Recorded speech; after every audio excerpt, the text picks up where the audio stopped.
आज हम डिस्कस कर रहे हैं एक लार्ज कैप कंपनी के बारे में, बंधन बैंक के बारे में। हम इसके फाइनेंशियल देखेंगे डिटेल में, मेन रेशियोज़ जो बैंकिंग सेक्टर में काफ़ी इंपॉर्टेंट है वो हम डिस्कस करेंगे। साथ ही में मैनेजमेंट की सैलरी मैं आपको बताऊंगा जो मुझे पॉजिटिव लगती है इस कंपनी के बारे में। और एज़ यूजुअल मैं आपको अपना लाइव पोर्टफोलियो दिखाऊंगा जहाँ पर मैंने बैंक में भी पोजीशन बनाई है कुछ टाइम पहले ही। इससे पहले अगर आप मेरे डायमंड मेंबरशिप या स्विंग ट्रेडिंग के मेंबर हैं तो आपको नोटिफिकेशन मिला होगा। हमने 340 में यहाँ पे सेल किया था बंधन बैंक को। अगेन हमने 12-13% पे हमने इसको ऐड किया है अभी। अगर आपने अभी तक वो ज्वाइन नहीं किया है तो नीचे ज्वाइन बटन आप ज्वाइन कर सकते हैं, या नीचे हमारे टीम का कॉन्टैक्ट नंबर है, आप व्हाट्सएप पे भी पूछ सकते हैं। 50% डिस्काउंट अभी भी लाइव है। चलिए सबसे पहले हम बंधन बैंक के मार्केट कैप की बात करते हैं। तो मार्केट कैप है इसका 48,000 करोड़ लगभग। तो एक लार्ज कैप कंपनी है। इससे पहले मैंने आपको बताया था 38,000 करोड़ या 40,000 करोड़ से ऊपर की जो भी कंपनियां हैं वो लार्ज कैप कंपनीज हैं एज पर जो सेबी के गाइडलाइंस है। Top 100 companies large cap companies, ये टॉप 100 कंपनी में ही आती है। कासा रेशियो काफ़ी गुड है 37 का, और यहीं पे इसके मार्केट लीडर को देखते हैं लगभग 44, 45, 46 का वहाँ पे कासा रेशियो रहता है। इनका 37 है। पी वैल्यूएशन 22 है। Price to book value attractive है, <3। अब हम इसके मेन रेशियोज़ को देख लेते हैं। पहले रेशियोज से पहले अगर मैं आपको चार्ट इसका दिखाता हूँ, अगर हम इसका लॉन्ग टर्म चार्ट देखते हैं तो इसने 3 साल पहले ही यहाँ पे लिस्ट हुआ था बैंक के। तो 3 साल में इसने कोई भी रिटर्न बना के नहीं दिया। हालांकि इसने अपने इन्वेस्टर्स के वेल्थ को डेप्रिसिएट ही किया है। 470 रुपये की वैल्यू आज लगभग 300 रुपीज़ की है। तो अच्छा खासा यहाँ पे इसने डाउनफॉल यहाँ पे दिखाया है इन्वेस्टर्स के वेल्थ में, अगर यहाँ पे कोई लॉन्ग टर्म इन्वेस्टमेंट करके बैठे हैं तो। इसलिए मुझे कभी कभी लॉन्ग टर्म इन्वेस्टमेंट अच्छी नहीं लगती है, खासकर से ऐसी कंपनियाँ जिसमें यानी वोलेटिलिटी निफ्टी से ज़्यादा होती है। पी वैल्यूएशन की बात करें आज की डेट में हमें ये अपने एवरेज पी के आसपास से मिल रहा है। देख सकते हैं आप लगभग 22 का है। इससे पहले ये 40, 50, 60 के पी वैल्यूएशन पे भी गया था। तो अभी पी वैल्यूएशन मेरे को इसका अट्रैक्टिव लगता है, इसलिए 300 के आसपास इसको मैं ऐड करता हूँ। और जैसे ही हमें वहाँ पे 10, 15, 20% का प्रॉफिट होता है तो हम धीरे धीरे करके उसको सेल करते हैं। अब पी वैल्यूएशन अगर हम इसके कॉम्पिटिटर से करते हैं कंपेरिजन, तो आप देख सकते हैं यहाँ पे अपने कॉम्पिटिटर में सबसे सस्ता यहाँ पे बंधन बैंक ही है 22। अब ऑब्वियस सी बात है, बंधन बैंक अगर हमें 22 के पी मल्टीपल पे मिल रहा है तो क्यों ना हम मार्केट लीडर के साथ जाए जिसका 25 का पी वैल्यूएशन है, या ICICI 28। हालांकि कोटक महिंद्रा हमेशा ही यहाँ पे प्रीमियम वैल्यूएशन पे ट्रेड करता है 48, लेकिन HDFC बैंक और ICICI बंधन बैंक के मुकाबले काफ़ी सेफ बेट है। अब लेकिन शॉर्ट टर्म के लिए अगर हम बात करते हैं, HDFC बैंक ने उतना रिटर्न हमें नहीं दिया है। इसने भी कुछ रिटर्न बना के नहीं दिया पिछले 6-8 महीने में। यहाँ पे भी हमने प्रॉफिट बुकिंग करी थी 1530-40 के आसपास। अगेन हमने उसमें कुछ पोजीशन बनाई है। अगर आप मेरे मेंबर हो तो आपको उसका नोटिफिकेशन मिला होगा। बंधन बैंक मेरे को 300 के आसपास अच्छा लगता है, इसलिए मैंने यहाँ पर पोजीशन अभी बनाई है। ROE की बात करते हैं, 5 ईयर्स का एवरेज है 21 का। रिटर्न ऑन असेट्स लगभग 5 ईयर का है 4 का, 1 ईयर का है 2। ROA का मतलब है कि वो अपने जो भी असेट्स है उसका कितना मल्टीपल वो यूज़ कर पा रहे हैं प्रॉफिट जनरेट करने में। तो ये मिनिमम 1 तो होना ही चाहिए, तब वो जाके नो प्रॉफिट नो लॉस आएगा। 2 से जितना ऊपर होता है उतना ज़्यादा प्रॉफिटेबल होता है बैंक के लिए या पर्टिकुलर किसी भी कंपनी के लिए। तो 5 ईयर्स का इसका काफ़ी एवरेज गुड है, लगभग 4 का। नेट NPA देखते हैं, पहले ये 1-1.5 के लपेटे में चल रहा था, जो कि अब इंक्रीज होकर ड्रास्टिकली 100% से भी ज़्यादा जंप हुआ है नेट NPA में। इसलिए हमने देखा है कि शेयर में अच्छी खासी बिकवाली आई है। 1 साल में 3.5 का ये NPA इसने भी डिक्लेयर किया है, जो कि काफ़ी हाई है।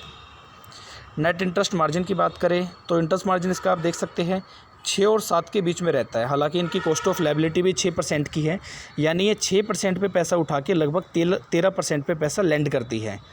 नेट इंटरेस्ट मार्जिन क्या होता है कि जब हम पैसा उठा रहे हैं उसको आगे जो हम लेंड कर रहे हैं बीच का जो मार्जिन है वही हमारा यहाँ पे नेट इंटरेस्ट मार्जिन कहलाता है। बैंकिंग सेक्टर में जो शेयर इंपॉर्टेंट है उसका नोटिफिकेशन मैं आपको यहाँ पे दे दूँगा। मैंने डिटेल में वीडियो बनाई थी जो आपको क्लियर कर दे सारे रेशियोज़ कौन कौन से इंपॉर्टेंट होते हैं और किसका क्या यहाँ पर मायना होता है।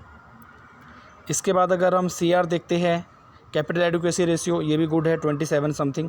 कॉस्ट ऑफ लायबिलिटी 6.25% पे पैसा उठाती है, मैंने आपको कहा था 13% पे आगे लेंड करती है। लोन्स की भी ग्रोथ यहाँ पे ठीक ठाक है, लगभग 22-22.5% की। अब हम यहाँ पे क्वार्टरली रिजल्ट्स देख लेते हैं।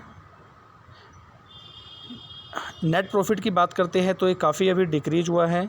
हालांकि इंटरेस्ट यहाँ पे केवल 10% ही डिक्रीज हुए थे अगर हम दिसंबर 20 से मार्च 21 का कंपैरिजन करते हैं तो।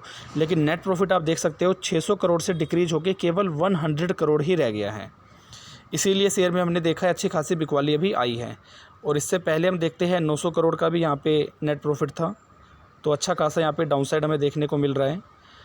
अब सबसे दिक्कत वाली बात जो लगती है, नेट एनपीए अगर हम देखते हैं, जो पहले यहाँ पे 0.58 था, 0.48, देन 0.36, 0.26, उसके बाद जो आरबीआई की गाइडलाइंस आई है कि आपको अपने एनपीए में जो मोरेटोरियम वगैरह जो लोग ले रहे हैं वो भी आपको डिक्लेयर करने हैं, और जो लेटेस्ट गाइडलाइंस आई है उसके अकॉर्डिंग इसका नेट एनपीए ड्रास्टिकली इंक्रीज हुआ है 3.51 से, जो कि ये काफ़ी नेगेटिव फैक्टर है इस बैंक के लिए। ग्रोस एनपीए जो पहले 1.25% या 1.5% के आसपास हुआ करता था, वो अब मोर देन 6%, अप्रोक्स 7% हो गया है ग्रोस एनपीए, आप देख सकते हैं। तो ये काफ़ी रिस्की बेट है। मैंने शेयर में पोजीशन बनाई है, मैं आपको अपना लाइव पोर्टफोलियो दिखाऊंगा। इट डजंट मीन कि आप भी उसको ब्लाइंडली कॉपी करें, आप अपने एनालिसिस करने के बाद ही किसी शेयर में पोजीशन बनाइए। अब अगर हम एनुअल प्रॉफिट देखते हैं बैंक का, मार्च 20 में एनुअल प्रॉफिट यहाँ पे 3000 करोड़ था, जो कि अब डिक्रीज होके 2200 करोड़ रह गया है, देख सकते हैं आप।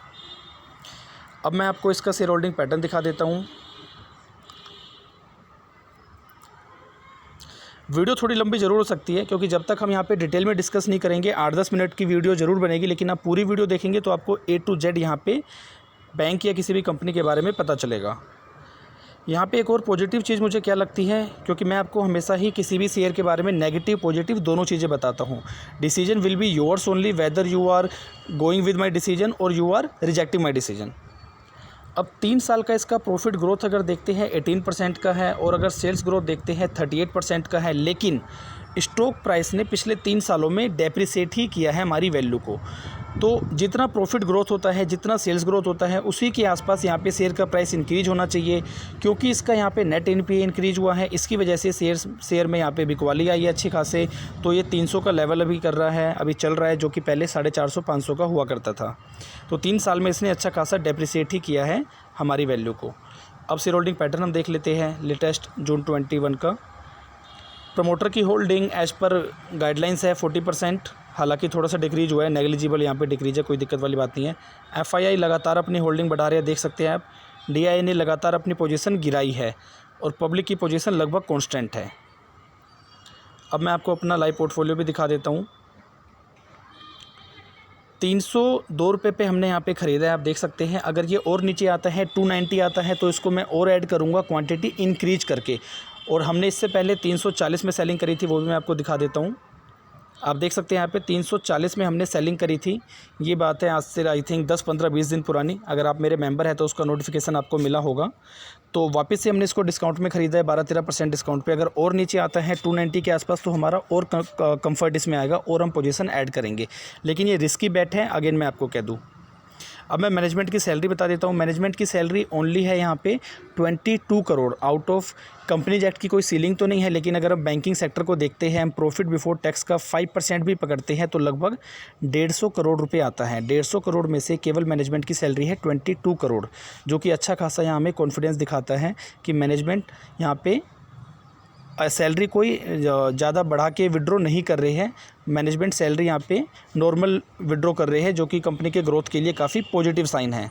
वीडियो आपने अभी तक लाइक नहीं किया हो तो वीडियो को लाइक कर दीजिए। चैनल पे आप पहली बार विजिट करें तो चैनल को सब्सक्राइब कर दीजिए। साथ ही में बेल आइकन को भी प्रेस कर दीजिए, ताकि जब भी मैं कोई नया वीडियो बनाऊँ तो उसका नोटिफिकेशन आपको टाइम टू टाइम मिलता रहे। एक चीज़ का आप हमेशा ध्यान रखिए, स्टॉक मार्केट में एंटर करने से पहले स्टॉक मार्केट को समझना ज़रूरी है।